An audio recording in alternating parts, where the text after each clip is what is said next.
I did the wiring. So what I did is I put a hard ground right here. I always use hard grounds because with powder coat, normally the engine is going to be your ground. Okay, and then you bolt the engine to the frame and the frame becomes ground. But with powder coat, the film thickness is thick and the finish is more durable. Sometimes you don't get a good ground. So I actually hooked a hard ground, that this wire right here, and then my red wire is the brake light, which then goes to my brake light switch and down to power and down to this little 12-volt test fixture I have. So when I hit my rear brake, you can see my brake light goes on, which is what I wanted. And I'm just grabbing this guy here and I got my brake light. And I can also test, I always put the switch for my headlight right on the headlight, opposed to having it on the handlebars. I don't like all that crap on the handlebars. So this here, and I got my headlight. So the switch turns my headlight on and off. So I have my wiring harness all set. I've got 12 volts ground, and then this is for the kill switch, which is, again, mounted on the handlebars. That's the only thing I want on my handlebars as far as control. So we're good with the wiring harness. Now let's talk about motors. I have a lot of motors to choose from. Probably most people don't have as many motors as I have laying around, but these are majority 5 horsepower because living in the Midwest, this is what it's easy to get, is 5 horsepowers. They come on a lot of snowblowers.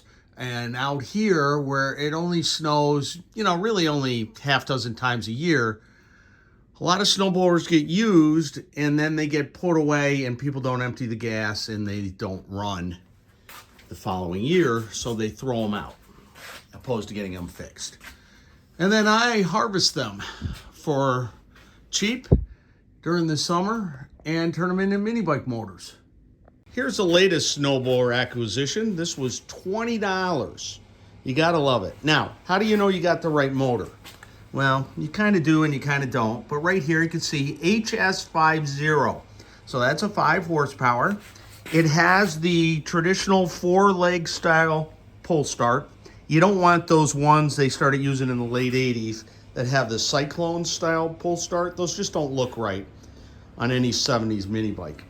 And then if I look at this number following the HS50, I can see it ends in C. And the serial number is 9229. Okay, so this is a 1979, made on the 229th day of 1979, and it is a Model C. So they started making HS50s in 1972 with Model A, then in the mid-70s went to Model B, and then this one is Model C. A, Bs, and Cs are awesome. I like them. They're points and condenser models. But you have more options with these earlier ones than you do with the later ones. So we have our motor off and we have a snowblower husk, and I'm just going to walk this out to the curb and one of the local scrappers will come by and get it for the steel and take it to the junkyard and, I don't know, get $5-10 for it. So now we just got to work on the motor and converting it from snowblower format to mini bike format. And there is a nice web page out there about how to do this. It's at pinrepair.com/minibikes. You can read up about it. It's not that difficult, but the web page certainly helps. That's our next step, is to make this a mini bike motor. So made some progress, got the motor all rebuilt, new rings, hot cam, billet connecting rod, all kinds of little things to make it go fast for a 5 horsepower Tecumseh.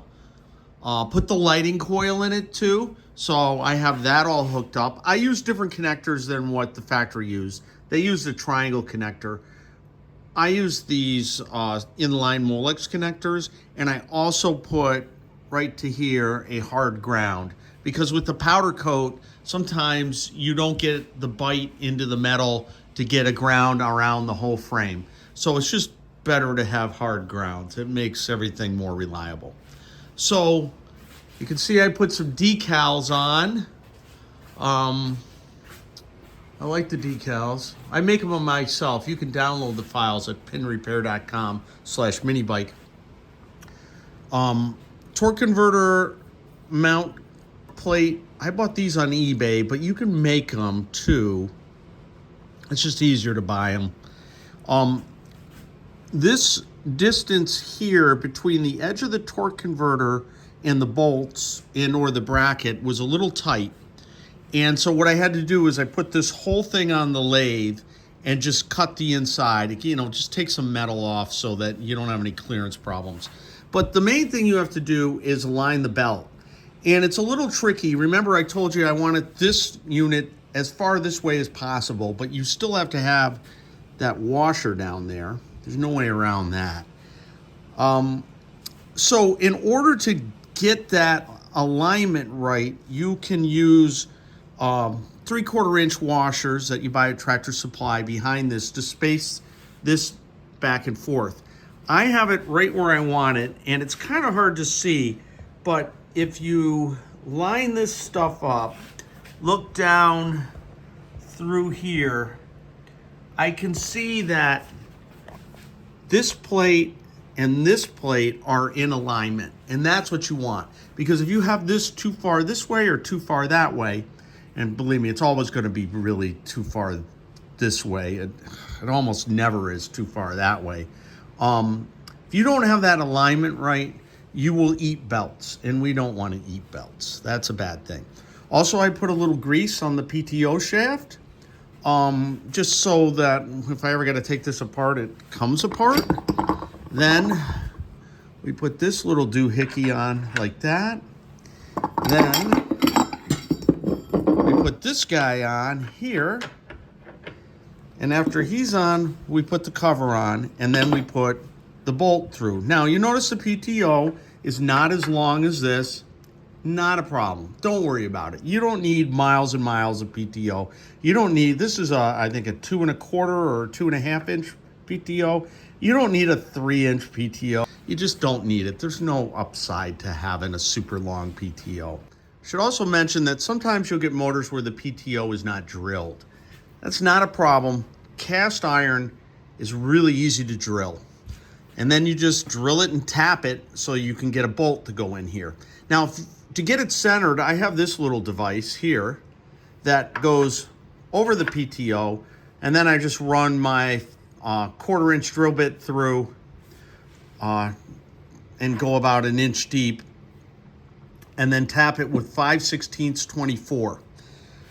That's plenty good, 5/16 24. Now, this one was pre-drilled. This one's actually 3/8 24. Doesn't really matter. Either way is fine. But if you're drilling it yourself, it's just easier to drill and tap the 5/16. But you're going to have to do that. You're not going to be able to mount a torque converter if you don't have the PTO drilled. So now I have the clutch guard installed.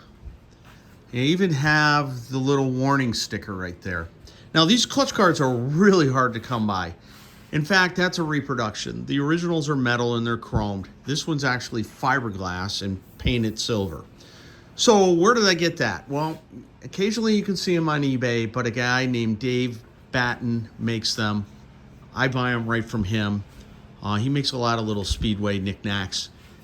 If you can get one from him, do it, because nothing else really looks right on a Speedway if you don't have the right clutch guard, or at least, you know, one of his wonderful reproductions.